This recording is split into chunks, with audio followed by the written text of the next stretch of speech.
아멘, 아멘. 자, 우리가 자녀들을 키워보면 말하면 듣는 애들이 있어요. 자, 말하면 잘 들어. 그러면은 때릴 일이 있어요, 없어요? 없어요. 그런 애들은 때릴 필요가 없어요. 아니, 말하면 알아듣고, 하지 말라면 하지 말고, 이리 가라면 이리 가고, 부모가 사랑해서 하는 말을 그대로 잘 듣잖아요. 그럼 맞을 일이 없죠. 근데 자꾸 말을 안 듣고 딴짓을 하고 망할 길로 가요. 그러면 말로 한 10번쯤 하다가 그 다음 어떻게 해야 돼요? 두드려 패야 돼요. 자, 그래서 여러분, 하나님 말씀을 통해서 깨닫는 게 좋겠어요? 의도 터져서 깨닫는 게 좋겠어요? 말씀으로 깨닫는 게 복이에요. 자, 다 같이 복창해요. 말씀으로 깨닫고 돌이키게 해주세요. 네, 그래서 미련한 짐승은 얻어맞아야 말을 듣는다는 거예요.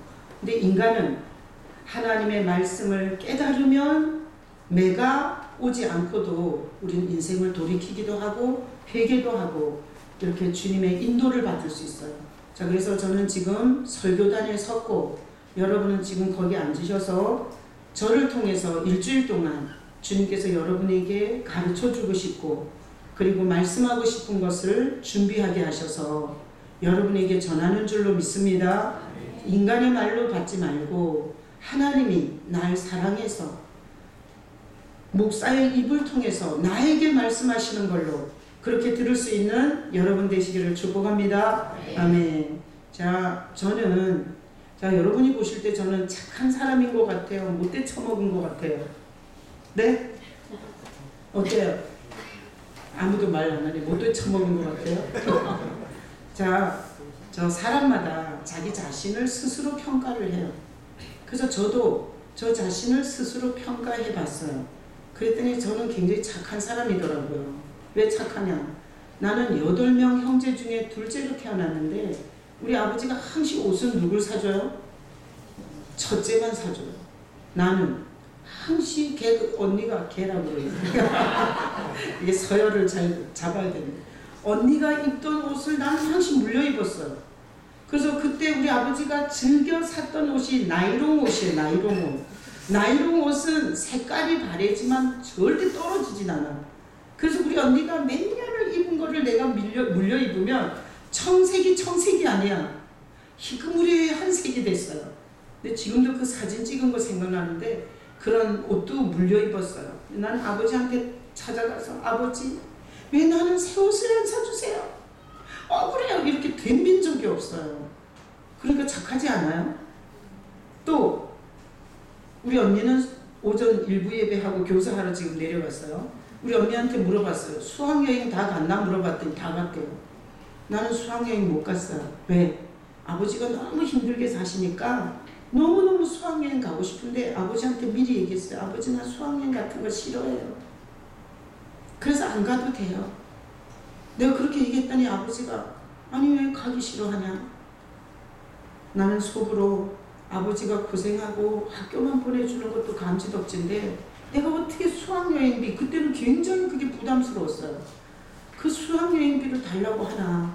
그래서 내가 그 착한 마음에 아유 안 가고 싶다고 그냥 친구들하고 학교에서 공부할 거라고 이랬지만 가슴은 찢어지는 거야. 너무 가고 싶은데 착해가지고 착한 말을 하느라고 아주 속으로는 엄청 비참했어요. 그래서 수학여행 못 간 애들하고 학교 남아보니 술 거지들만 남은 거지들. 거지 중에 산거지들만 남아가지고 또 그때 집에서 놀면 안 된대. 그래가지고 거지들하고 같이 저수지를 이렇게 걸었던 생각이 나요. 얼마나 착한지 알겠죠. 그래서 저는 아버지한테 왜 나한테 이러시냐고 아버지 멱살을 잡고 흔들지를 못했고 아버지 왜 나한테 특혜를 안 주냐고 아버지한테 가서 따지지도 못했어요. 그냥 알아서 겼어. 알아서. 그래서 내가 그러는 바람에 가장 피해를 본 게 우리 최남순 권사예요. 최남순 권사는 내가 그러는 바람에 아버지가 그 다음번에는 용기가 생겨가지고 수학여행 보내주세요 이랬는데 가지마. 이렇게 돼버려가지고 내가 그러는 바람에 제가 얼마나 피해를 받는지 몰라요. 나는 아무리 생각해봐도 뒤집어봐도 엎어봐도 나는 누굴 주먹질한 적이 없고 그리고 누구 것을 등쳐먹은 적이 없고 지금도 성도들이 저 밥 사주면 진짜 힘들게 먹어요. 난 차라리 내 돈 내고 먹는 게 낫지. 성도들이 돈을 써서 날 밥 사주면 내가 막 가슴이 아려. 그렇지만 얻어먹은 거 많이 있어요. 또 착해요. 난 누구 등쳐먹을 생각 없어요. 그래서 내가 나를 볼 때 되게 착한 사람이에요. 자, 오늘 이 말씀에 보니까, 자, 다시 한번 오늘 본문을 읽어보겠습니다. 5절 읽어봐요. 거기 38해 된 병자가 있더라. 6절 예수께서 그가 누운 것을 보시고 병이 벌써 오랜 줄 아시고 이르시되 내가 낫고자 하느냐. 자, 지금 베데스다 못이에요. 여기 행각이 있다고 그랬어요. 여러분, 이렇게 호수가 있는데 지금도 행각은 이렇게 기둥을 세워갖고 정자처럼 지은 곳이에요. 사람들이 햇빛을 피해서 다 그 정자로 모이게 돼 있어요. 이 베데스다에 있는 이 행각에 많은 병자들이 모여 있었어요. 근데 그 병자들 중에 38년을 누워있는 환자. 자, 여기 이 사람은 다리병신이 아니에요. 자, 다리병신은 꼭 누워있을 필요가 없어요. 그죠? 여기 이렇게 지렛대 하나, 지팡이 같은 거 짚고 이렇게 서 있을 수도 있어요. 근데 이 환자는 굉장히 중병 환자인 것 같아요. 왜? 눈알이 하나 빠졌거나 코가 삐뚤어졌거나 아니면 뒤통수에 암이 생겼거나 이런 사람이 아니에요. 이 사람은 38년 동안 누워 있었어요. 그래서 예수님이 38년 동안 누워있는 이 중환자인 이 사람을 보고 병이 벌써 오랜 줄 아시고 내가 낫고자 하느냐 이렇게 물었대요. 자, 그러면 성경이, 여러분, 제가 여기서 내려다보니 여러분 아픈 사람 별로 없어요. 막 얼굴 때깔이 아주 굉장히 좋으세요. 막 번쩍번쩍해요. 특별히 강문경 집사님은 오늘 막 이마에서 빛이 나세요. 아니, 지금 영양 상태가 너무 좋은 거야. 지금 내려다보니까 여러분, 제 얼굴도 번쩍번쩍하죠? 조명빨 받아가지고 자, 영양 상태도 좋으시고 여러분 다 두 다리 멀쩡하시잖아요. 그리고 뭐 여기 안 걸려갖고 오신 분 아직 없잖아요. 있는데 아직 발견은 안 됐을지 모르지만 오늘 내가 안 걸렸다는 소식은 아직 못 들었어요. 자, 그러니까 여러분 병이 있어요, 없어요? 없어요. 그러면 오늘 이 본문이 38년이나 누워서 오랫동안 앓은 병자 얘기예요. 우리한테 해당이 있을까요, 없을까요? 있어요. 자, 성도들이 겉표면을 읽어요. 문자를 읽고 스토리를 읽고 그리고 내용을 읽어요. 다 성도들도 다 알아요. 이 본문을 가지고 성도들이 이 내용 모르는 사람이 어디 있겠어요. 그러나 우리가 겉으로 읽었을 때, 그냥 내용으로 이야기로 읽었을 때 이 말은 나랑은 해당이 없어. 근데 설교자를 통해서 하나님께서 이 밑에 이야기를 하는 거예요. 하나님이 보시는 이야기, 하나님의 가슴에 있는 이야기, 하나님이 우리에게 해주고 싶은 얘기, 이것을 밑에 깔려있는 비밀스러운 얘기를 설교자를 통해서 여러분에게 하시는 거예요. 지금부터 제가 이 두 절을 가지고 여러분에게 설교할 때 여러분이 알아듣고 깨닫고 그리고 메시지를 들을 수 있기를 축복합니다. 아멘. 자, 말씀 올려줘요. 자, 이사야 1장 2절로 3절이에요. 다 같이 읽어봅니다. 하늘이여 들으라, 땅이여 귀를 기울이라. 여호와께서 말씀하시기를 내가 자식을 양육하였거늘 그들이 나를 거역하였도다. 소는 그 임자를 알고 나귀는 그 주인을 알고나는 이스라엘을 알지 못하고 나의 백성 깨닫지 못하는도다 하셨도다. 자, 이게 이사야 1장 말씀인데 이사야 선지자를 통해서 하나님을 믿는 백성에게 가슴을 짚고 얘기를 하는 거예요. 이 이사야는 이스라엘이란 나라가 우리나라처럼 남북으로 갈라져 있었어요. 북쪽도 망하고 남쪽도 망했어요. 북쪽은 바벨론 제국에 망했고 그리고 북쪽은 아수르 제국에 망했고 남유다는 바벨론 제국에 망했는데 얼마나 끔찍하게 망했는지 몰라요. 지금 역사 속에서 민족의 지배를 받고 망한 나라 중에 이스라엘이 망할 때처럼 처절한 게 없어요. 이렇게 바벨론 군사가 다 이렇게 성을 우겨싸고 성 안에서 굶주려가지고 자식을 잡아먹고 그리고 바벨론 군사가 아이들의 다리를 붙잡아서 돌에다가 밀어쳐가지고 두개골이 깨지고 창자가 터지면서 죽었어요. 얼마나 끔찍한 멸망을 당했는지 몰라요. 자, 근데 그 그 이스라엘에게 이사야 선지자를 통해서 망하기 전에 하나님이 이렇게 말했어요.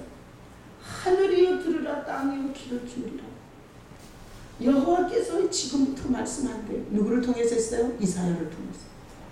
뭐라 그러냐면 내가 자식을 양육하였거늘 그들이 나를 거역하였도다. 그러니까 하나님이 자식으로 지금 인간을 자식처럼 양육을 했다는 거예요. 근데 인간이 하나님을 거역했다는 거예요. 그러면서 하나님이 뭐에다 비유하냐면 소는 그 임자를 알고 소 새끼도 지 주인이 누군지를 안다는 거예요. 나귀도 그 주인이 누군지를 안대요. 소 새끼도 지 주인이 누군지를 알고 나귀 새끼도 지 주인이 누군지를 아는데 이 하나님이 인간이라고 대처먹은 것들은 주인이 누군지를 모른다는 거예요. 주인이 누군지를 알지 못하고 나의 백성이 도대체 깨닫지 못한다. 이게 이사야 선지자를 통한 하나님의 애끓는 말씀이었어요. 자, 그러니 오늘 38년 동안 누워서 자빠져 있는 이 병자, 병이 오래된 이 병자, 자, 우리는 그 병에 해당이 안 된다고 생각했어요. 근데 오늘 이 이사야 이 말씀을 통해서 보니까 뭔 병에 걸렸나 하면 우리가 나를 지으신 임자와 주인을 모르는 병에 걸렸어요. 나를 누가 지었는지, 내 주인이 누군지를 모르는 병에 걸린 거예요. 이거는 다리가 하나 없거나 눈이 하나 빠졌거나 중풍에 걸려서 몸뚱아리가 자빠있는 것보다 더 심각한 병인 거예요. 자, 그래서 이사야를 통해서 하나님이 말씀하시는데 야, 짐승 새끼도 지 임자를 아는데 어떻게 너는 네 주인을 모르냐? 이런 하나님의 말씀을 하면서 다음 구절 읽어봐요. 너희가 어찌하여 매를 더 맞으려고 폐역을 거듭하느냐? 온 머리는 병들었고 온 마음은 피곤하였으며 발바닥에서 머리까지 성한 곳이 없이 상한 것과 터진 것과 새로 맞은 흔적뿐이거든. 이것을 짜며 싸매며 기름으로 부드럽게 함을 받지 못하였도다. 그러니까 주인을 몰라. 그러니까 주인을 모르니까 모든 인생이 다 거역인 거예요. 나귀는, 소는 주인을 아니까 주인이 오라 그러면 가고, 주인이 여물통에다 밥 주면 거기서 밥 먹고, 주인이 밭에 가서 일하자면 일하고, 소하고 나귀는 그러는 거야. 근데 인간은 주인을 몰라. 주인을 모르는 병에 걸렸어요. 자, 마음에 죄가 들어오면서 우리 인간이 가진 최고의 흉악한 병이 뭔가 하면 나를 주인이 누군지를 모르게 됐어요. 밥도 잘 찾아 먹고 부동산 투자도 잘하고 주식 투자도 잘하고 로또도 잘 사고 노름도 잘하고 술집에 가서 술잔도 잘 돌리는데 자기 인생의 주인이 누군지를 모르는 거야, 인간이. 그러다 보니 주인이 누군지를 모르고 살다 보니 이게 계속 매를 맞는 거예요. 왜? 주인이 누군지를 가르쳐 주려고 하나님이 계속 매를 대는 거예요. 근데 온 머리가 병들었고 온 마음이 피곤해. 주인을 떠나가지고 지가 원하는 인생, 자기가 돈이 최고고 자기가 명예고 자기가 성공이고 이러면서 주인을 모르는 인생을 경영하다 보니까 계속 얻어맞아가지고 머리는 병들었고 온 마음은 피곤해. 여러분, 지금까지 왜 지쳐요? 그렇게 돈을 좀 많이 벌어보려고 그랬는데 도대체 안 되는 거야. 이래가지고 지금 마음이 엄청 피곤하지 않아요? 응? 아주 머리가 막 미친 것처럼 막 터질 것 같이 아프지 않아요? 자, 온 머리는 병들었고 온 마음은 피곤하고 발바닥에서 머리까지 성한 것이 없이 상한 것과 터진 것과 새로 맞은 흔적밖에 없대요. 자, 그래서 이런 거예요. 사람들은 이런 거야. 나 직장 좋아요. 연봉 높아요. 좋은 학교 나왔어요. 그리고 나 차 벤츠예요. 여기 벤츠 있는 사람 시험 들지 말고. 그럼 BMW예요. 내가 뭐가 어때서? 내가 무슨 병자예요? 그런 미친 소리 하지 마세요. 이렇게 인간은 이렇게 대드는 거예요. 근데 하나님은 가슴을 찢는 것 같이 애통하는 목소리로 이 선지자를 통해서 말해요. 너는 주인을 몰라본다. 소도 아는 거, 나귀도 아는데 넌 주인이 누군지 모르고 살고 있다. 그러면서 너는 계속 맞아서 맞아서 머리부터 발바닥까지 다 매맞은 흔적밖에 없다. 그러면서 그것을 짜며 싸매며 기름으로 부드럽게 함을 받지 못한다. 계속 얻어 터지기만 하고 계속 맞기만 하고 그 상처를 싸매서 그걸 고쳐줄 수가 없다는 거예요. 자, 다음 구절. 에베소서 읽어봐요.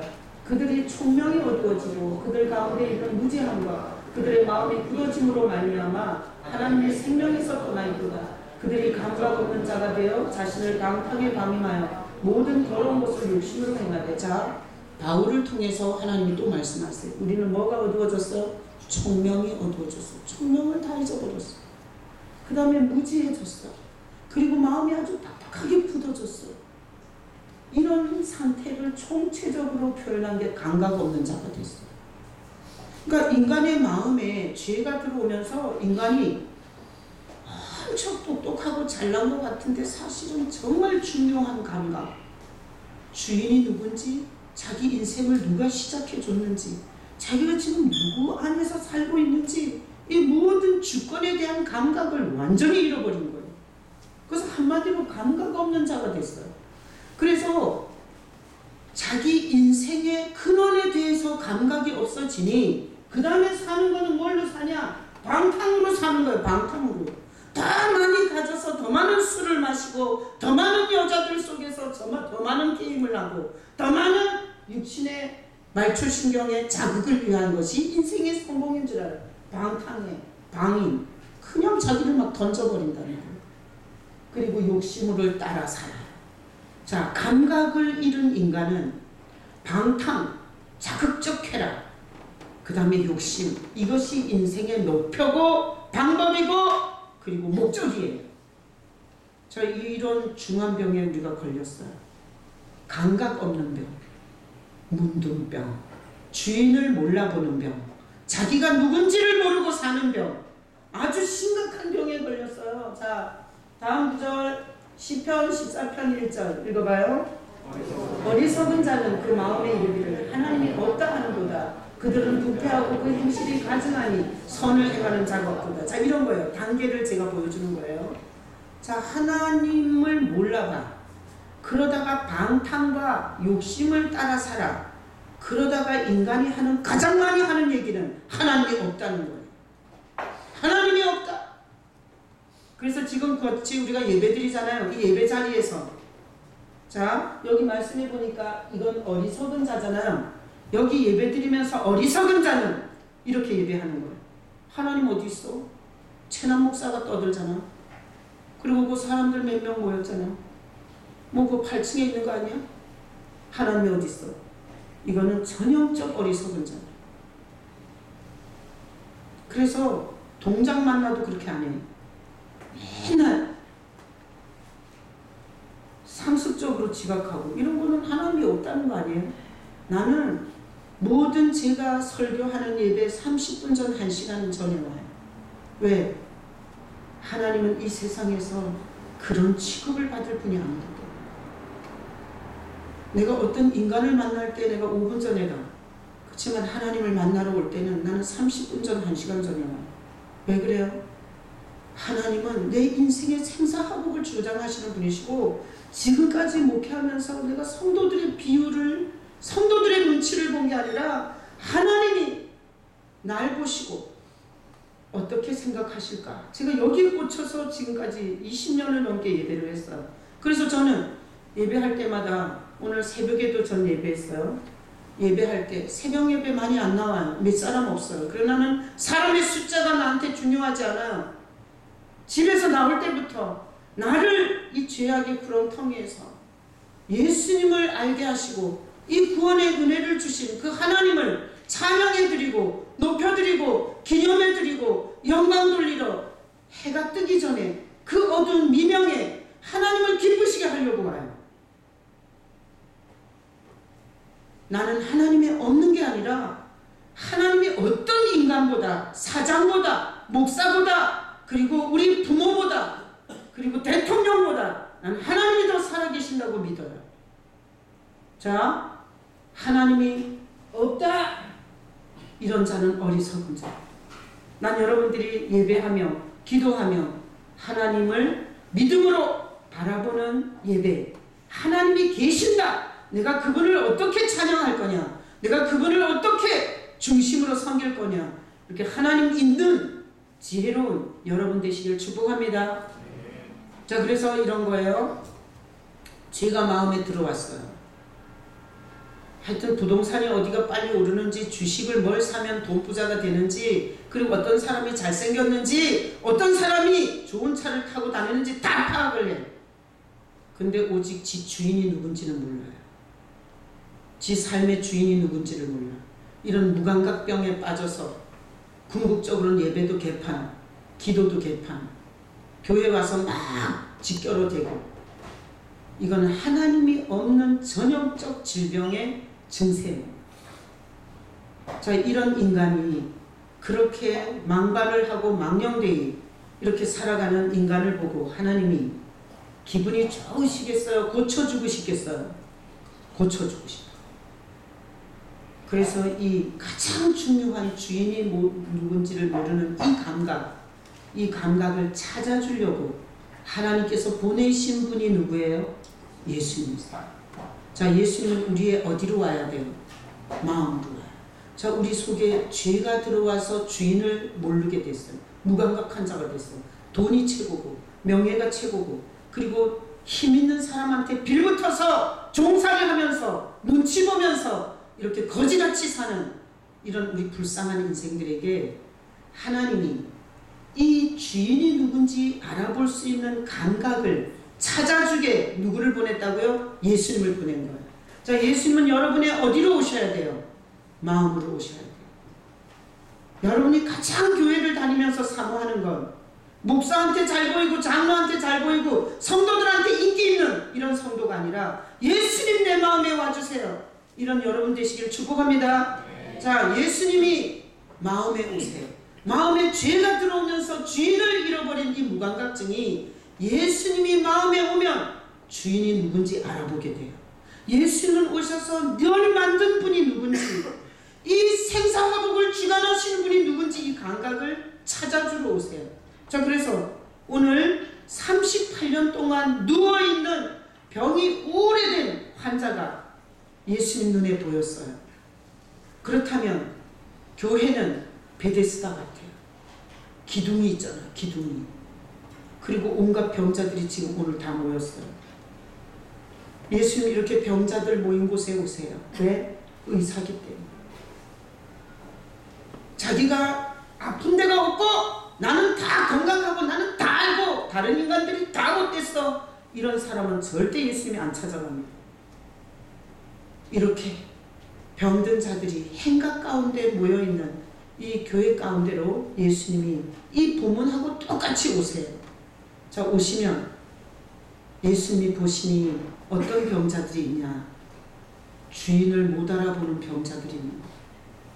다 잘하는데 자식이 몇 점 맞았는지, 학교는 어디로 가면 삼성의 취업이 잘 되는지, 하여튼 세상 정보는 빠삭한데 주인이 누군지 모르는 여기 병든 자 있을 거예요. 자, 제가 58년생이에요. 2018년이니까 욕한 거 아니에요. 2018년이니까 58년이니까 제가 60이에요. 자, 그러면 내가 예수님이 와서 봤을 때는 주인을 모르고 있다면 난 60년을 누워 있었던 병자입니다. 60년. 여기 예수님이 오셔서 주인이 누군지를 가르쳐주지 않은 성도가 있다면 70이면 70년을 누워있던 병자입니다. 아시겠어요? 자, 우리 지금 말씀 듣는 우리가 이 본문과 자유로울 수 있어요? 없어요? 없어요. 죄성을 가지고 탐욕과 욕심과 방탕과 내 새끼, 내 회사, 내 가정, 내 마누라, 이렇게 내 것에 꽂혀서 그렇게 인생을 산 사람은 살은 횟수만큼 병든 거예요. 살은 횟수만큼. 여기서 우리 최무영 집사님은 83세세요. 만약에 예수님이 오셔서 주인이 누군지를 가르쳐주지 않고 83년을 살았다면 83년 동안 누워 병든 자예요. 자, 그래서 예수님은 주인을 모르고 방탕과 욕심을 쫓아 살다가 지옥으로 확 떨어지는 우리 인생들을 불쌍히 여겨서 이 소새끼처럼, 나귀 새끼처럼 주인을 알아보게 하려고 예수님을 죄인에게 보냈어요. 예수님은 죄인이라고 고백하는 자들에게만 들어와요. 자기가 착하다고, 잘났다고, 직통계시를 받았다고 이런 자들에게는 예수님 안 와요. 자기가 얼마나 흉악한 죄인인지를 고백하는 죄인을 건지러 오신 분이 예수예요. 그래서 예수님을 죄인이라고 고백하는 마음에 예수님이 오시면 하나님이 어떻게 널 만들었는지를 가르쳐줘요. 하나님이 너에게 호흡을 불어넣으면서, 하나님이 자기 닮게 만들면서 하나님이 너를 얼마나 소중한 존재로 지으셨는지를 가르쳐줘요. 그리고 하나님이 얼마나 너를 귀하게 여겼는지, 나 성자, 성부께서 성자, 하나님의 아들 나를 네 죄의 저주와 형벌을 위해서 내어주셨다 가르쳐줘요. 그러면 지금까지 부동산이 안 오르고 애가 좋은 학교에 안 가고 건강하지 못해서 성질나 있던 사람이 이 사실을 가르쳐줄 때 눈물밖에 날 게 없어. 사지를 다 잘라서 전철에서 고무다리를 하고 내가 얻어먹어도 하나님이 자기 아들을 이 지옥 갈 날 위해서 희생하신 이 사실에 뜨거운 눈물이 나와요. 어떻게 그렇게 말해요? 예수님이 날 위해 죽으셔서 나는 천국 가요. 아니 어떻게 감정도 없이, 어떻게 그 엄청난 희생에 대해서 감동도 없이 눈물도 없이 그렇게 성경 공부해서 주워 들은 얘기로 그렇게 값싸게 얘기를 하냐고.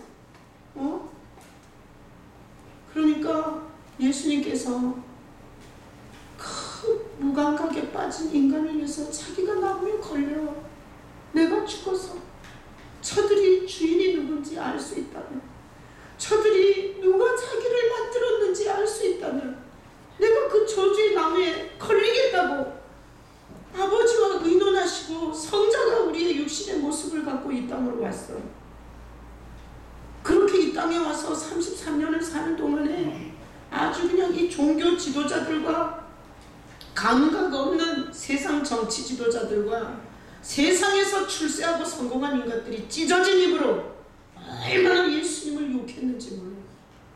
진똑똑한 머리로, 공부한 지식으로, 자기가 알고 있는 모든 경험을 총동원해서 우리 이 무감각을 살려내려고 죽으러 오신 예수님을 향해서 그렇게 비방하고 조롱하고 욕지거리를 했어요. 내가 이렇게 강단에서 예수님 설교를 했더니 예수님을 너무 많이 얘기한다고 누가 얘기했대요. 근데 그 사람 진짜 하나님이 찍어놨다가 한번 두드려 팰 거예요. 여러분, 제가 강단에서 이렇게 하나님이 우리를 위해서 하신 이 엄청난 사랑의 얘기를 이렇게 하는 게 지나쳐요? 어떻게 지나치다고 얘기를 하냐고. 그렇게 욕을 먹으면서도 주님은 참았어요. 종교 지도자들이 지가 성경에서 배운 거, 여기저기 껴맞춘 거, 이런 거 가지고 예수님을 공격해 올 때 예수님은 그들을 가서 주먹질을 하고 두드려 패지 않고 그들에게 바른 말씀을 얘기해줘요. 설명을 해줘요. 그러나 그들은 절대 듣지 않고 받아들이지 않고 그는 굳세게 지옥 갔어요. 예수님은 계속 참아요. 욕먹어도 참고, 홀랑 뺏겨갖고 사거리에 걸려도 참고, 로마 군사들이 그렇게 많은 채찍을 때려도 참고, 사람들이, 군중들이 엄청 모여갖고 그날 십자가를 지러 골고다로 올라가는 날 얼마나 두드려 맞아가지고 채찍을 맞아서 이리 굴리고 저리 쓰러지는 예수님을 향해서 사람들이 아주 쫀 구경 났다고 다 몰려서서 골목골목마다 구경하는 그 수치스러운 눈을 다 참아. 그리고 예수님은 십자가에 달려서 죽으시고 살아나시고 죄인의 마음에 아버지가 누군지를 알 수 있는 감각을 찾아주시고, 다 같이 복창해요. 예수님이 내 마음에 오시면 내 주인이 누군지, 날 만드신 이가 누군지, 나를 사랑하시는 이가 누군지 알게 해주신다. 어떻게 하면? 교회를 열심히 다니면? 새벽 예배를 열심히 하면? 금식 기도를 하면? 산기도를 하면? 아니에요. 예수님이 내 마음에 오셔야 돼요. 여러분 마음에 예수님 오시기를 축복합니다. 내가 보니까 예수님 오신 자는 남을 정죄하지 않아요. 자기가 더 흉악한 죄인인데 뭘 그렇게 남을 자꾸 고발하고 그래요. 그래서 내가 목회하면서 제일 힘든 거, 남 고발하러 나한테 오는 사람이에요. 그 인간이 얼마나 못됐는지 좀 알아달라는 거야. 그러면 나는 목회자로서 그럼 니는 맞고 걔는 틀렸다고 해야 돼요. 그러니까 여러분 고발할 사람은 저 한지민 전도사님한테 하세요. 한지민 전도사님한테 가서 어떤 인간이 얼마나 못돼 처먹은지 거기 가서 다 얘기해. 나한테는 이런 것만 갖고 와요. 내가 얼마나 흉악한 죄인인지 알게 됐다. 요 얘기만 나한테 와서 해요. 아셨죠? 아주 나를 잡아먹으려고 자꾸 자기는 옳고 남이 틀렸다고. 그럼 나는 여기서 죽어요. 그 얘기 들으면 아주 혀 깨물고 죽고 싶어. 예수님이 온 사람은 다른 사람이 못돼 처먹었다고 고발하지 못해요. 왜? 내가 얼마나 죄인인지를 알게 되는데 어떻게 다른 사람의 그 별 것 아닌 죄를 갖고 그렇게 가서 일러 바치고 그렇게 욕을 하고 그러겠어요. 자, 그래서 예수님이 오셔서 우리에게 주인이 누군지를 가르쳐줘요. 그래서 주인이 누군지 가르쳐주고 우리가 왜 맞는지도 가르쳐줘요. 왜 맞는지. 여러분 물질적 손해를 봤을 때 그 손해를 끼친 인간의 멱살을 잡아야 돼요. 내가 왜 물질적 손해를 받는지 주님 앞에 물어봐야 돼요. 주님 앞에 물어봐야 돼요. 나는 목회하면서 너무 존경하는 성도들을 만나요. 어떤 성도가 보이스피싱 당했어요. 그래서 상상할 수 없는 그 힘들게 벌어가지고 그 큰 돈을 그 자기 봉급의 몇 배를 보이스피싱을 당했더라고요. 그래서 제가 너무너무 가슴이 아팠어요. 어떻게 뜯어 처먹어도 그렇게 열심히 사는 사람 걸 뜯어 처먹었나. 그래가지고 내가 너무 가슴이 아픈데 그때 세미나 기간이었어요. 신방도 못 갔어요. 내가 만나서 얘기도 못했어요. 근데 제가 불러서 얘기했어요. 갔다 와서 성도님, 내가 권사님 이러면 또 누군지 머리를 굴리고 집사님 이러면 어느 집사지 막 이렇게 몇 명 안 되는데 누굴까 막 이래가지고 내가 성도님 너무 미안해요. 그렇게 힘든 손해를 봤다는데 제가 몰랐어요. 나도 너무 속이 상해요. 어떻게 미친놈들이 그렇게 그런 식으로 어떻게 당신을 보이스피싱을 헤쳐먹을 수가 있나. 내가 이랬더니 이분이 이렇게 말하더라고요. 목사님 걱정하지 마세요. 저는 보이스피싱을 당하고 억울해서 며칠 잠을 못 잤어요. 근데 주님께서 깨닫게 해주셨어요. 왜 내가 이 큰 물질적 손해를 받았는지. 내가 잊을 수가 없어요. 누군지 말해줘요? 비밀이에요. 왜 그런가 하면 이게 보이스피싱을 당했기 때문에 이게 개인적으로 굉장히 쪽팔리는 일이잖아. 그 좋은 일이 아닌데.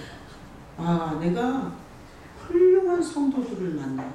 또 어떤 성도가 이렇게 말했어요. 자기 눈이 자꾸 핏줄이 터진대요. 이건 또 누군지 알겠네.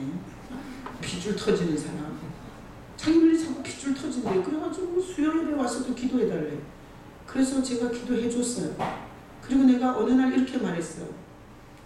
성도님 이래야지. 성도님. 왜 눈에서 핏줄이 자꾸 터지는지 주님 앞에 좀 물어보세요. 내가 이랬어요. 그때 이분이 기도받고 나서 말하더라고요. 주님께서 이미 가르쳐 주셨어요. 내 눈에서 왜 핏줄이 터지는지 가르쳐 주셨대요. 나는 목회하면서 너무너무 진짜 목회자로서 이렇게 허리를 숙이고 존경의 인사를 드려야 할 성도들을 만나요. 훌륭하지 않아? 아니 눈에 핏줄 터져봐. 남편이 잘못 만나갖고 그놈이 스트레스 줘가지고 핏줄 터졌다고 얼마나 난 원망하고 그러겠어요. 근데 그렇게 안 해요. 이 교회는 그렇게 훌륭한 성도들이 있어요. 자기가 무슨 일을 겪고 나서 자기가 왜 그 일을 겪었는지 사람 탓을 안 하고 그것을 주님으로부터 배우고 깨달은 이런 성도들이 있어요.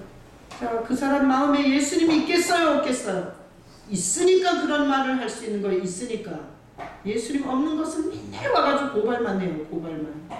내가 예전에 어떤 집사가 하도 아무개 집사 와서 고발하고 아무개 아주 얼마나 힘들었는지 몰라요. 그분이 교회를 나갔어요. 얼마나 감사한지 몰라요. 어? 그렇게 고발하는 사람은 이 교회에 있으면 안 돼요. 나를 죽이는 거야. 하여튼 고발하고 싶거든 교회를 저 옆으로 다 옮겨요. 하여튼 고발할 말 있거든 한지민 전도사님한테 가세요. 그리고 나한테는 깨달았습니다. 회개했습니다. 이런 것만 갖고 나한테 와서 얘기해요. 그래야 내가 강대상에서 설교할 수 있어요. 자, 예수님이 왜 오셨냐? 주인을 찾는 감각을 찾아주려고 왔어요. 자, 그런데 인간들은 다음 구절 봐봐요. 요한복음 3장 19절로 21절 읽어봐요. 그 정죄는 이것이니 곧 빛이 세상에 왔을 때 사람들이 자기 행위가 악함으로 빛보다 어둠을 더 사랑한 것이니라. 악을 행하는 자마다 빛을 미워하여 빛으로 오지 아니하나니 이는 그 행위가 드러날까 하며. 자, 보세요. 정죄라는 게 뭔가 하면 죄를 정하는 거예요. 죄를 정하는 거예요. 이 죄를 정하는 걸 판사들이 보여요. 근데 여기서 정죄는 하나님이에요. 하나님이 죄를 정하는데 살인범이다, 도둑놈이다, 그리고 뭐 이런 죄를 정하는 그 죄보다 더 큰 정죄가 뭔가 하면 빛이 세상에 왔을 때, 그 빛이 누구예요? 예수님입니다. 참 빛으로 어둠에 처해 있는 인간의 마음으로 예수님이 오셨어요. 자, 빛이 세상에 왔는데 사람들이 자기 행위가 악함으로 빛보다 어둠을 더 사랑했어요. 그래서 악을 행하는 자는 빛을 미워하여 빛으로 오지 않아요. 그래서 교회는 건물은 열려다녀 예수께 안 가요. 이거는 악이에요. 악. 그래서 악인은, 하나님이 말하는 악인은 예수께 안 가는 게 악인이에요. 여러분 신앙생활을 하면서 예수님께 가지 않아. 이건 악인이에요. 뭔 행동을 착하게 해서 하나님이 선하다 하는 게 아니에요. 하나님이 보낸 예수님께로 가는 사람은 여기 빛으로 오지 않는 건 악이에요. 예수께로 오지 않는 건 영이 악한 거예요. 자, 다음 구절 봐봐요. 자, 진리를 따르는 자는 어디로 와요? 빛으로 와요. 그래서 제가 목회를 하면서 사람을 지금 고르는 거예요. 사람. 제가 이렇게 예수님을 설교를 하면 예수님께로 자꾸 이 채널을 맞추는 사람은 진리로 구원할 사람이에요. 교회에 와서 제가 이렇게 예수로 설교를 하면 자기가 사람 보고 다니다가 그리고 막 이렇게 고발도 하다가 예수님께로 자꾸 가는 사람은 진리를 따르는 자는 빛으로 오나니 하나님께서 예수께로 오는 사람은 진리편으로 오는 사람이에요. 그런데 이 교회를 수십 년 다니면서도 내가 이렇게 예수님을 설교했는데도 예수님께로 오지 않아. 성가대를 하는데 예수께로 와서 하는 게 아니야. 기도하고 예배하는데 예수께 오는 게 아니야. 이건 악인이에요. 영이 악한 거예요. 이건 영의 문제예요. 영의 문제는 거짓말을 할 수 없어요. 그래서 예수께로 오지 않은 사람은 예수 설교에 미쳐나. 지난번에도 예수, 오늘도 예수, 아이씨 예수밖에 없냐 이래가지고 열받아서 나가. 자, 하나님이 정죄를 하는데 예수님을 보냈는데 예수님께로 오지 않는 것은 악이에요. 몰랐어 그동안에. 그런데 예수님에 대해서 듣고 보니 이 죄인이 하나님을 아버지라고 부를 수 있는 유일한 그거는 예수밖에 없는 거예요. 그래서 찬양을 하면서 예수 우리 왕이여 이러면서 예수님 생각을 해요. 그리고 우리 멀리 멀리 갔더니 처량하고 고나며 슬프고도 외로워 정처 없이 다니니 예수 예수 내 주여 지금 내게 오셔서 이렇게 하면서 예수님 생각을 해요. 예배하는 나에게 예수님 오시고 다니다 가실 때에 쓸쓸한 것만 나도 홀로 있게 마시고 주여 보호하소서 이러면서 예수님이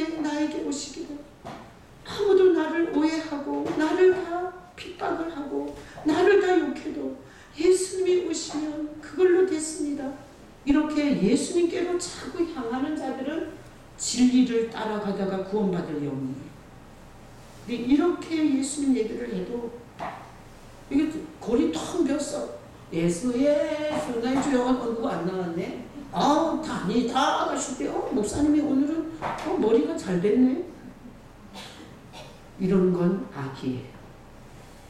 하나님은 정확하게 악인과 선임이 보여요. 악인은 예수 없는 건 악인이에요. 예수님을 마음에 초청하고 그렇게 주님을 모시기를 원하면 그게 선임이에요. 자, 그 다음 구절. 다니엘 12장 10절 읽어봐요. 많은 사람이 연단을 받아 스스로 정결하게 하며 희귀할 것이나 악한 사람은 악을 행하리니 악한 자는 아무것도 깨닫지 못하되 오직 지혜 있는 자는 깨달을. 다니엘이 마지막 때를 기록했어요. 다니엘 12장에 역사의 마지막에 많은 사람이 연단을 받아 스스로 정결하게 하며 희귀할 것이니 이건 회개예요. 예수님 앞에 갔더니 내가 회개할 일이 그렇게 많아.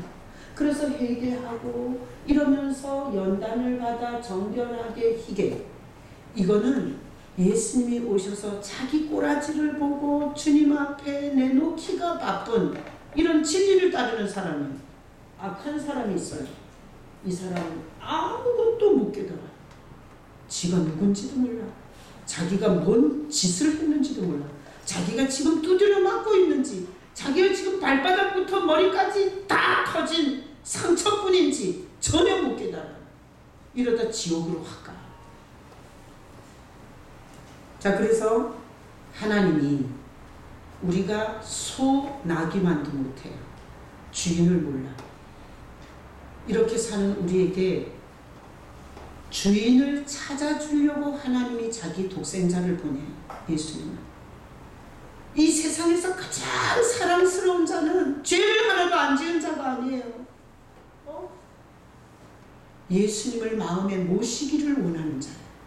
하나님이 볼 때 가장 기쁜 자, 가장 이쁜 자, 가장 사랑스러운 자, 하나님이 자기 옆에 두고 싶은 자, 자기가 얼마나 죄인인지를 인지를 하고 예수님이 이 죄인을 건지러 내 마음에 오셔야 된다고 이렇게 예수님을 초청하는 자, 예수님을 붙잡고 씨름하는 자, 하나님이 최고로 사랑하는 자.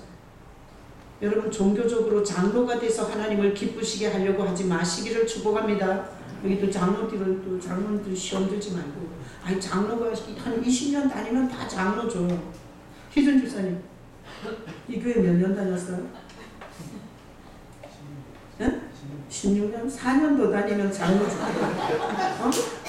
줄게. 예수가 있거나 말거나 줄게.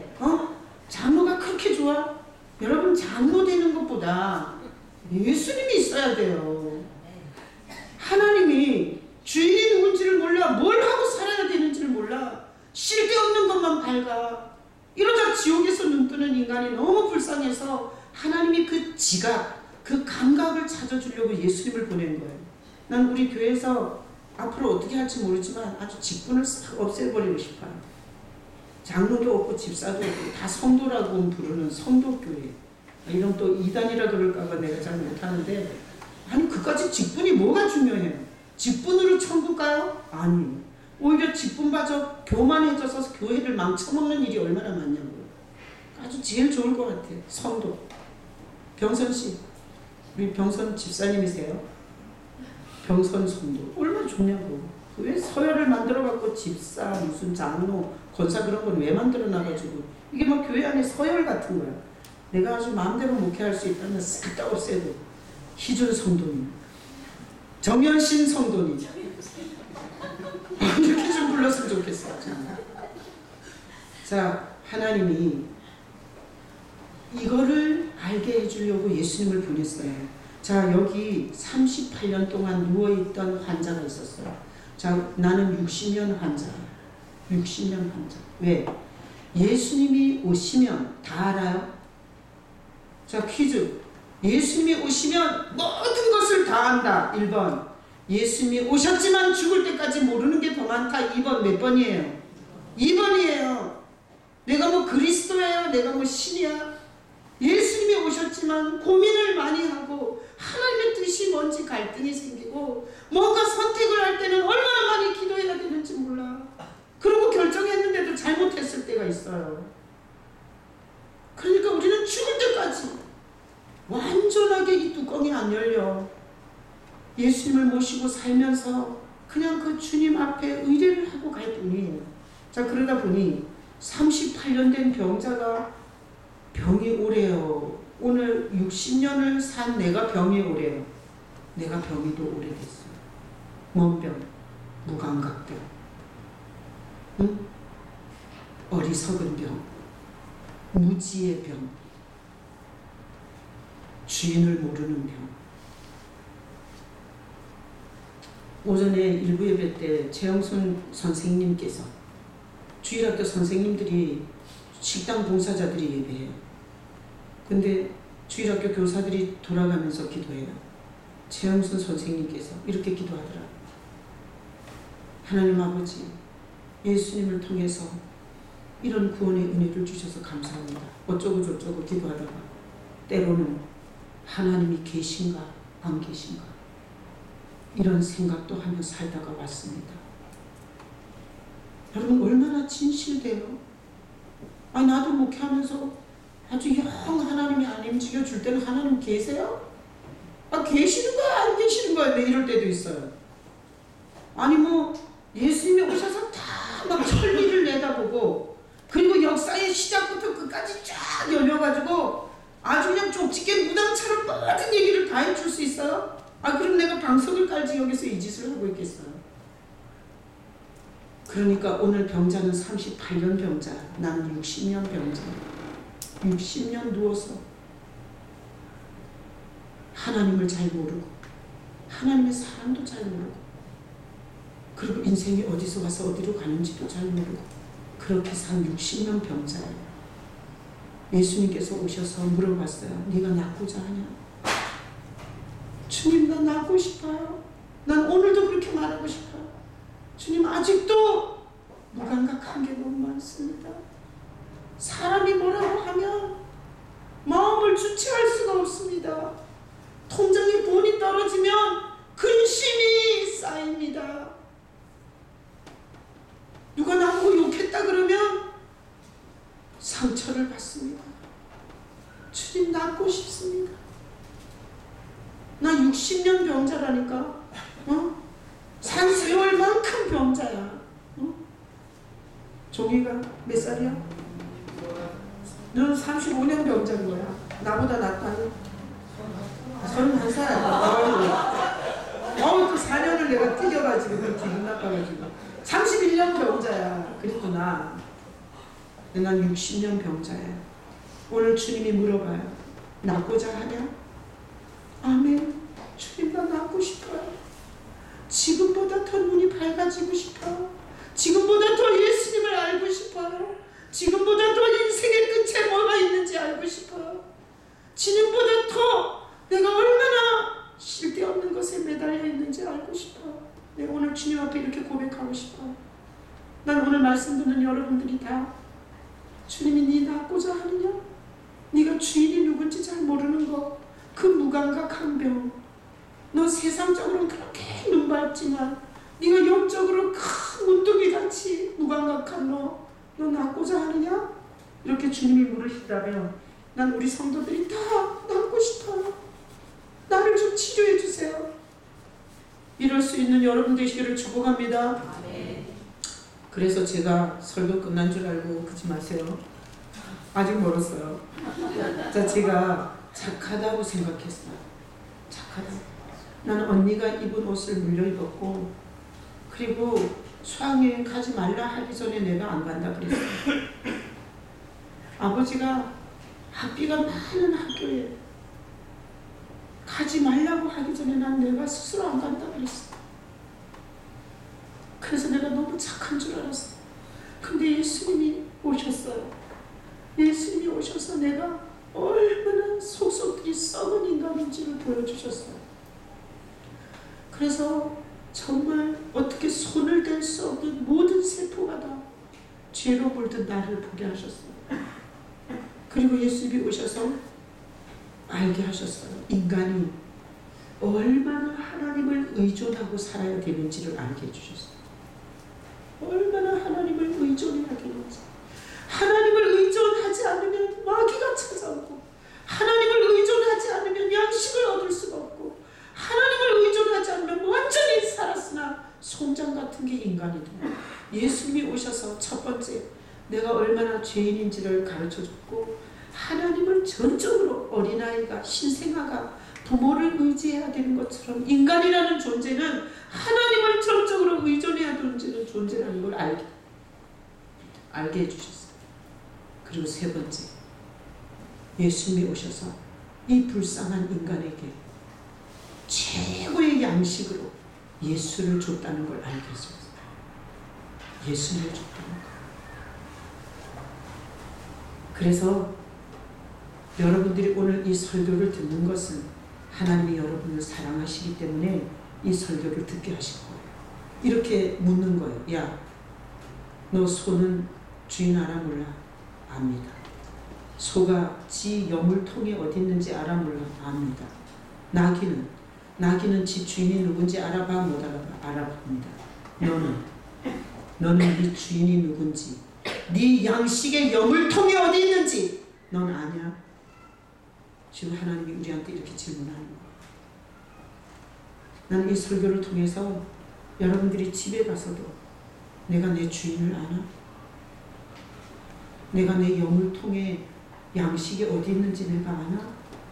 여러분 한번 좀 이렇게 물어봤으면 좋겠어요. 얼마나 하나님이 가슴이 터지면 38년 동안 누워있는 환자의 본문을 통해서 우리가 살아온 날수만큼 무감각한 병에 걸리고, 좋은 학교를 나왔으면 이게 더 심해요. 세상에서 성공을 많이 했으면 이게 더 심해요. 무감각병이. 그리고 자기를 똑똑하다고 생각하잖아요. 이게 더 심해요. 이걸 갖고 하나님을 대적하고 거역하는데 써요. 그래서 제가 예수님이 오셔서 가르쳐 준 거 3가지. 저거요, 죄인이라는 걸 가르쳐 줬어요. 하나님을 얼마나 의존하고 살아야 되는지를 가르쳐 줬어요. 그리고 내게 얼마나 귀한 양식이 예수인지를 가르쳐 줬어요. 자, 이것을 가지고 제가 이제 보세요. 예수님이 내 안에 계세요. 그리고 주님은 많은 것을 나한테 가르쳐줘요. 가르쳐주고 깨닫게 해요. 그래서 보세요. 아기는 깨닫는 게 없어요. 나무를 봐도 못 깨닫고, 드라마를 봐도 못 깨닫고, 영화를 봐도 못 깨닫고, 사람이 자기를 욕을 해도 못 깨달아요. 이거는 예수가 없는 악인이에요. 깨달으면 이거는 예수 있는 구원받을 사람이에요. 자, 다음 구절. 히브리서 5장 13절로 14절 읽어요. 이는 젖을 먹는 자마다 어린아이니 의의 말씀을 경험하지 못한 자요. 단단한 음식은 장성한 자의 것이니 그들은 지각을 사용함으로 연단을 받아 선악을 분별하는 자. 자, 교회 안에 어린아이 있어요. 아주 말씀을 경험하지도 못하고 깨닫지도 못하고 가르침을 받지 못하기 때문에 아주 골치 아파요. 근데 교회 안에 장성한 성도가 있어요. 이 장성한 성도는 뭔가 하면 지각을 사용해요. 여러분, 지각이 뭐예요? 무슨 지자예요? 알지자예요. 각은 무슨 각자예요? 깨달을 각자예요. 그러니까 교회 안에 성숙한 성도는 지각을 사용해요. 지각이 뭔가 하면 알고 깨달아요. 알고 깨닫는 성도는 자기에게 일어난 불행을 왜 그렇게 됐는지 자기 문제, 자기 주제를 깨닫게 돼요. 알게 돼요. 그래서 전적으로 다른 사람을 원망하고 탓하지 않아요. 얘기를 들어보면 주제가 아주 확 나와요. 어린아이인지 장성한 자인지. 여러분이 만약에 물질을 잃고도 깨닫고 그리고 알고 깨닫는 게 없잖아요. 그러면 이건 어린아이예요. 병이 걸려서도 알고 깨닫는 게 없으면 그거는 어린아이거나 아직 죽었거나. 사람들이 욕을 해 나한테. 그럴 때 그 욕을 먹으면서도 주님으로부터 깨닫고 아는 게 없으면 어린아이거나 죽었거나 예수가 없거나. 자, 여러분 마음에 예수님 오셔서 요거 지각 요거 생기기를 축복합니다. 자, 그래서 제가 사례 하나만 얘기하고 마칠게요. 저는 이게 교회를 이쪽으로 이전한 지 10년 됐어요. 나는 우리 집에서 여기까지 이 가로수 밑을 10년을 걸어 다녔어요. 자, 이 가로수 밑에서 뭔가 지각 알고 깨달은 것이 있을까요? 없을까요? 있어요. 겨울이 와요. 저는 10년을 봤어요. 이 가로수가 겨울이 오기 전에 이파리를 다 떨어뜨리는 거예요. 지금부터 나무의 사명은 이파리를 떨어뜨리는 거예요. 그렇게 하고 가지만 남겨요. 가지만 항상하게 남겨요. 그리고 나서 겨울을 지내요. 근데 여러분, 나무가 왜 이파리를 떨어뜨려요? 겨울에 눈이 와요. 바람이 아주 매섭고 찬바람이 불어요. 그럴 때 이파리가 넙떠대하게 붙어 있으면 눈도 더 많이 쌓이고 바람도 더 많이 맞기 때문에 혹독한 겨울을 살아낼 수가 없어요. 그래서 나는 10년을 걸어 다니면서 이 나무가 나에게 하는 메시지를 주님이 알게 해주셨어요. 얘야, 왜 나무가 이파리를 겨울이 오기 전에 떨어뜨리는 줄 아니? 살아남기 위해서. 살아남기 위해서. 살아남기 위해서 모든 자기가 1년 내내 키웠던 이파리를 떨어뜨려요. 그리고 항상 가지만 갖고 하나만 해요. 하나만. 뿌리가 땅에 뻗쳐서 물기만 빨아들여요.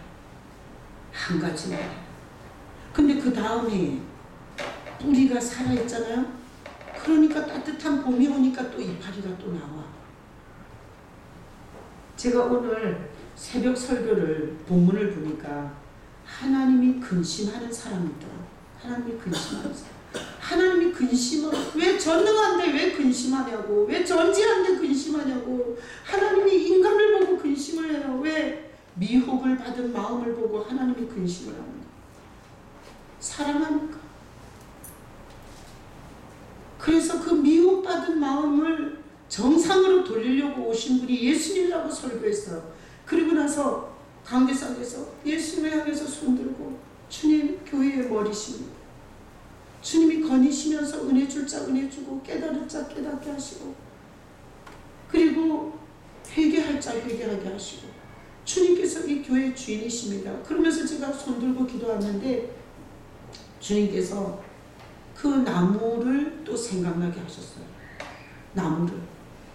그래서 너 10년을 가로수 밑을 다니면서 나무를 봤지? 나무가 매서운 겨울이 오면 자기 옷을 다 벗어 자기 이파리를 다 떨어뜨려. 그것은 살아남기 위한 몸부림이야. 인생을 사는 데 있어서 어떤 때는 모든 것을 다 떨어뜨리고 사는 데만 집중해야 될 때가 있다. 그러면서 저에게 이런 질문을 해오셨어요. 네가 살아남는 데 있어서 한 가지만 할 거는 예수 붙잡는 것밖에 없다. 네가 예수께 뿌리를 내리고 예수님께 네가 붙어 있어야 된다. 네가 마지막 최종적으로 한 가지만 선택해야 된다면 네가 예수 믿는 걸 선택해야 된다. 그래서 어떤 경우에는 자식도 내려놔야 되고 남편도 내려놔야 되고 심지어 네가 목회하는 교회까지도 내려놓더라도 너가 예수 하나만 붙잡고 버텨야 할 때가 있다.